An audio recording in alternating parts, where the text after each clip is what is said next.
In today's video, I am going to teach you how to send discount to email subscribers in Shopify. To begin, sign into your Shopify admin so you are on your main dashboard. From here, you will create a discount code that only your email subscribers can use. This is a simple and reliable way to reward subscribers, welcome new signups, or run a subscriber-only promotion without giving the same discount to every shopper.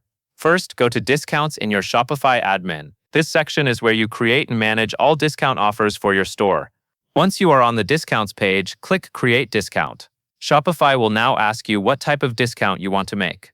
Next, choose either Amount Off Products or Amount Off Order. If you pick Amount Off Products, the discount applies to specific items or collections depending on how you set it up later.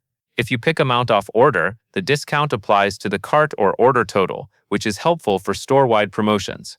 Choose the option that best matches the kind of offer you want to send to subscribers. After that, make sure you select Discount Code, not an automatic discount. A discount code is ideal for email campaigns because it gives subscribers something clear to copy and paste at checkout, and it helps you track redemptions. Enter a code name that is easy to read and type. Use something simple and brand appropriate, and avoid anything overly long or confusing. Now set the discount value. You can choose a percentage discount, like a % off, or a fixed amount discount, like a set amount off.